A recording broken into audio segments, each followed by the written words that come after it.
Protests are good for raising awareness, but if you want to dictate the terms of a settlement, a strike is required. This is especially true when faced with a social justice agenda.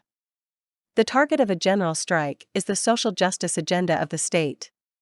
Canada was created as an institution of social justice. The people have the right to elect a government, but the government is required to manifest a social justice platform. The people have no say in who runs for office.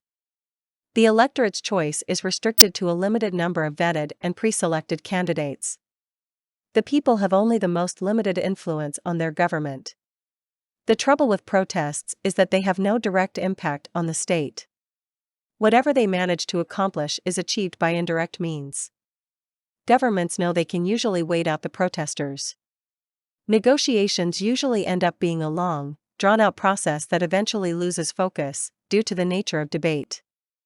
A general strike has one purpose and one purpose only, and that is to eliminate the social justice agenda of the state. Government has nothing but desks, computers, and some office space. But they have unlimited access to money and time. The military and police services are beholden to them because the government pays them. Never think the police or military will side with people who seek to eliminate social justice actions. We the people represent a risk to them, not a benefit. They are secure in their jobs, and they are arrogant in their power, and social justice is at the center of their lives. The line of division is not between those who work and those who do not work. It is between those who employ social justice strategies and those who do works of faith for the faithful to build up the faith. Some call us the perfectible. Nothing is formed or sold without faith. We must trust one another to work together. But social justice is based on the idea that we represent risk, and the purpose of government is to mitigate the risk we pose to each other by imposing equality on us. It is to further this agenda that the state utilizes social justice. The key sector seems to be transportation. When nothing can move, production shuts down. But this kind of shutdown generally means everything stops. The general strike can be a very blunt instrument when something more tactical is needed. We need to pick the target carefully. The main objective of a strike is to disrupt the government, not the church. A tactical general strike, TGS, is a strike that targets the social justice function of the state. A general strike is generally organized by the unions and consists of a day when the unions require their members to walk off the job. But unions are beneficiaries of social justice and are not always behind movements that target the social justice function of the state.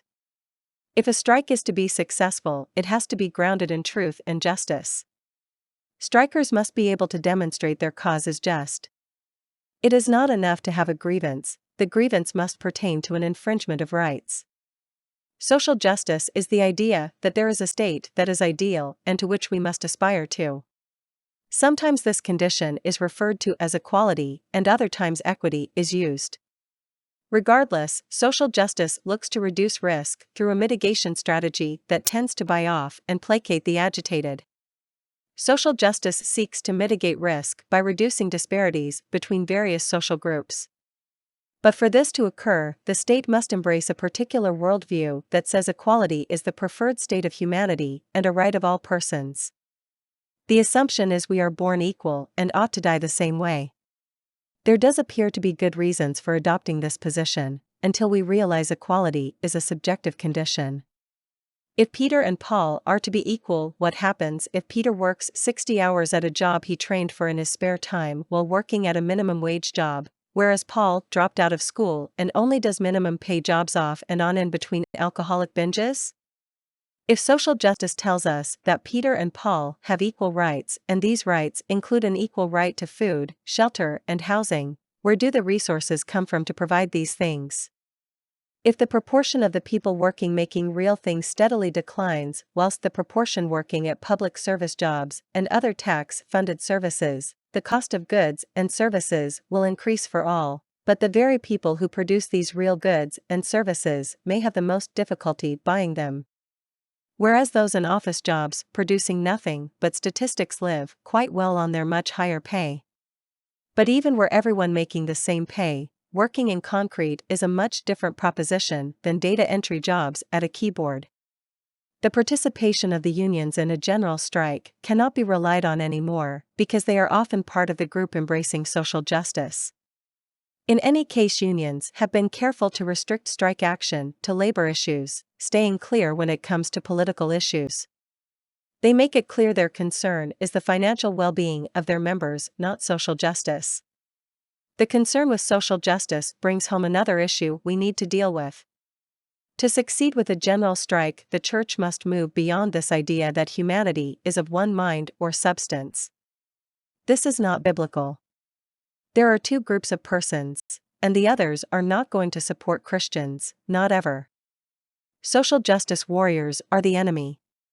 Any hope that any protest or action will be embraced by those on the left side of the fence leaves those of us on the right open and vulnerable to counterattacks. As mentioned above, never assume the police or law enforcement bodies are the friends of the working class.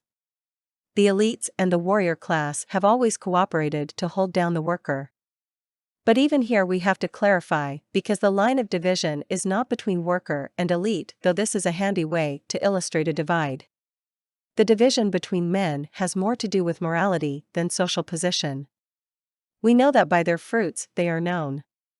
Good men do not produce bad fruits, but bad persons will not produce good fruits. Judge people based on their works, not on their words. To judge requires a foundation on which to judge. That is, judging it not to be done on the personal level, the level of fear.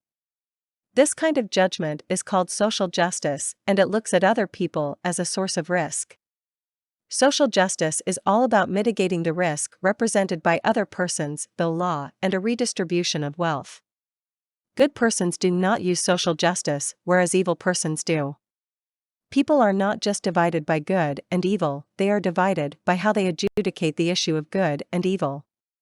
Evil people always represent risk and a threat of loss. Evil persons impose costs onto society and future generations. Evil cannot sustain itself. Evil groups are not sustainable by their own means. What is evil is what has to be subsidized by the good. The more a general strike depends on social justice or becomes a vehicle of social justice, the less likely it is to succeed. Social justice threats and intimidates. Social justice require institutions of power that create power disparities, as a way of transferring resources to allay the greatest sources of risk. The purpose of a tactical general strike is to eliminate social justice. No one has a right to claim what someone else produced. There are no sufficient mitigating factors that justify unilateral expropriation of resources. The strike ought to be grassroots. Otherwise, expropriation is likely to happen. The principle of subsidiarity ought to be implemented as much as possible. This is done using cells. The cell is a small group of activists of no more than 15 who meet and correspond at the local level. Preferably they are people that can be validated by other members. Every cell has a chairperson. The chairpersons connect with other chairs at the level of the local political jurisdiction. There are 12 political levels. Each level is coordinated by a council of chairpersons. The chairs of the lower levels serve as the council of the upper level. By working through the chairpersons, tactical decisions can be easily made. This cellular structure will give the strike great flexibility and stability. Political divisions. 1. Coterie/small group. 2. Village/neighborhood/block. 3. Town/township. 4. City/borough. 5. District/parish. 6. Municipality/section. 7. County. 8. Province/state. 9. Region/sector. 10. Nation. 11. Continent/center. 12. World.